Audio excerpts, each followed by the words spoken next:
सुलोचना वासुकी नाग की पुत्री और लंका के राजा रावण के पुत्र मेघनाद की पत्नी थी। लक्ष्मण के साथ हुए एक भयंकर युद्ध में मेघनाद का वध हुआ। उसके कटे हुए शीश को भगवान श्री राम के शिविर में लाया गया था।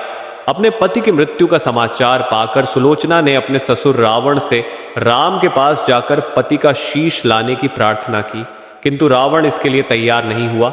उसने सुलोचना से कहा कि वह स्वयं राम के पास जाकर मेघनाद का शीश ले आए, क्योंकि राम पुरुषोत्तम है, इसीलिए उनके पास जाने में तुम्हें किसी भी प्रकार का भय नहीं करना चाहिए। रावण के महापराक्रमी पुत्र मेघनाद का वध करने की प्रतिज्ञा लेकर लक्ष्मण जिस समय युद्ध भूमि में जाने के लिए प्रस्तुत हुए, तब राम उनसे कहते हैं, लक्ष्मण, रण में जाकर तुम अपनी वीरता और कौशल से रावण पुत्र मेघनाद का वध कर दोगे, इसमें मुझे कोई संदेह नहीं है।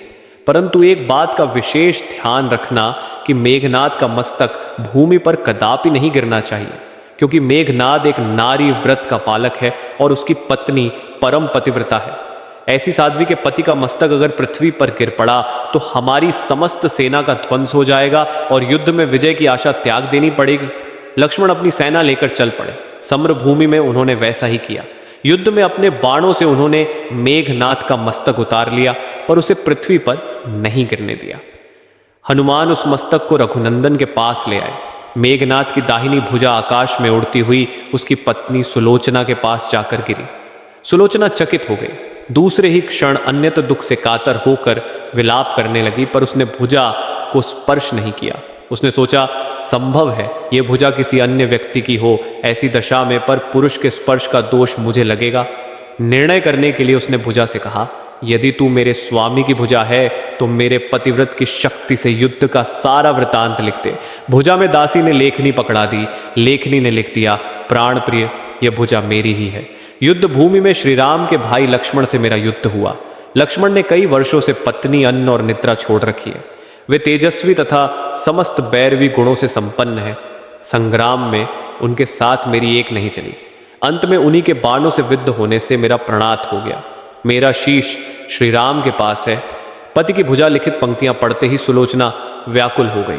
पुत्र वधु के विलाप को सुनकर लंकापति रावण ने आकर कहा, शोक ना कर पुत्री, प्रातः होते ही सहस्त्र मस्तक मेरे बाणों से कटकट के पृथ्वी पर लौट जाएंगे। मैं रक्त की नदियां बहा दूंगा।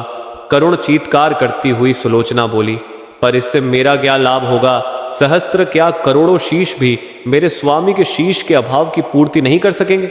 सुलोचना ने निश्चय किया कि उसे अब सती हो जाना चाहिए, किंतु पति का शव तो राम दल में पड़ा हुआ था। फिर वह कैसे सती होती? जब अपने ससुर रावण से उसने अपना अभिप्राय कहकर अपने पति का शव मंगवाने के लिए कहा। तब रावण ने उत्तर दिया, देवी, तुम स्वयं ही राम दल में जाकर अपने पति का शव प्राप्त करो। जिस समाज में बाल ब्रह्मचारी हनुमान, परम जितेंद्रिय लक्ष्मण तथा एक पत्नी वृत्ति भगवान श्री राम विद्यमान है, उस समाज में तुम्हें जाने से डरना नहीं चाहिए। मुझे पूरा विश्वास है कि इन स्तुत्य महापुरुषों के द्वारा तुम निराश नहीं लौटाई जाओगी। सुलोचना के आने का समाचार सुनते ही श्री राम खड़े हो गए और स्वयं चलकर सुलोचना के पास आए और बोले, देवी, तुम्हारे पति विश्व के अन्यतम योद्धा और पराक्रमी थे। उनमें बहुत से सद्गुण थे, किंतु विधि की लिखी को कौन बदल सकता है। आज तुम्हें इस तरह देखकर मेरे मन में पीड़ा हो रही है। सुलोचना भगवान की स्तुति करने लगी। श्री राम ने उसे बीच में ही रोकते हुए कहा, देवी, मुझे लज्जित ना करो। पतिव्रता की महिमा अपार है, उसकी शक्ति की तुलना नहीं है। मैं जानता हूं कि तुम परम सती हो। तुम्हारे सतीत्व से तो विश्व भी कांपता है। बताओ कि मैं तुम्हारी किस प्रकार सहायता कर सकता हूं। सुलोचना ने अश्रुपूरित नयनों से प्रभु की ओर देखा और बोली, हे राघवेंद्र, मैं सती होने के लिए अपने पति का मस्तक लेने के लिए यहां पर आई हूं। श्री राम ने शीघ्र ही सम्मान सहित मेघनाद का शीश मंगवाया और सुलोचना को दे दिया। पति का छिन्न शीश देखते ही सुलोचना का हृदय अत्यधिक द्रवित हो गया। उसकी आंखें बड़े जोरों से बरसने लगी। रोते रोते उसने पास खड़े लक्ष्मण की ओर देखा और कहा, सुमित्रा नंदन, तुम भूल कर भी गर्व मत करना कि इनका वध आपने किया है। मेरे स्वामी को धराशायी करने की शक्ति विश्व में किसी के पास नहीं थी। यह तो दो पतिव्रता नारियों का भाग्य था।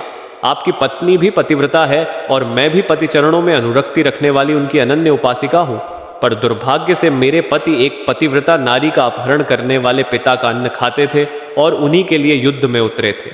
इसी से मेरे जीवन धन परलोक से धारे सभी योद्धा सुलोचना को राम शिविर में देखकर चकित थे। वे यह नहीं समझ पा रहे थे कि सुलोचना को यह कैसे पता चला कि उसके पति का शीश भगवान राम के पास है। जिज्ञासा शांत करने के लिए सुग्रीव ने पूछ ही लिया कि यह बात उन्हें कैसे झात हुई कि मेघनाद का शीश श्री राम के शिविर में है।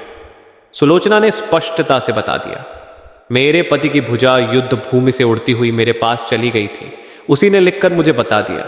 व्यंग्य भरे शब्दों में सुग्रीव बोल उठे, निष्प्रभ यदि लिख सकती है फिर तो यह कटा हुआ सिर भी हंस सकता है।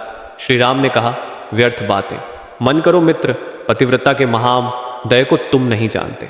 श्री राम की मुख कृति देखकर सुलोचना उनके भावों को समझ गई। उसने कहा, यदि मैं मन वचन और कर्म से पति को देवता मानती हूं तो मेरे पति का यह निर्जीव मस्त हंस उठे। सुलोचना की बात पूरी भी नहीं हुई थी कि कटा हुआ मस्तक जोरों से हंसने लगा। यह देखकर सभी दंग रह गए। सभी ने पतिव्रता सुलोचना को प्रणाम किया। सभी पतिव्रता की महिमा से परिचित हो गए थे। चलते समय सुलोचना ने श्री राम से प्रार्थना की, भगवान आज मेरे पति की अंत्येष्टि क्रिया है और मैं उनकी सहचर से मिलने जा रही हूं, अतः आज युद्ध बंद रहे। श्री राम ने सुलोचना की प्रार्थना स्वीकार कर ली। सुलोचना पति का सिर लेकर वापस लंका आ गई। लंका में समुद्र के तट पर एक चंदन की चिता तैयार की गई। पति का शीश गोद में लेकर सुलोचना चिता पर बैठी और धकती हुई अग्नि में कुछ ही क्षणों में सती हो गई। दोस्तों, आपको यह कथा कैसी लगी? कृपया कमेंट करें।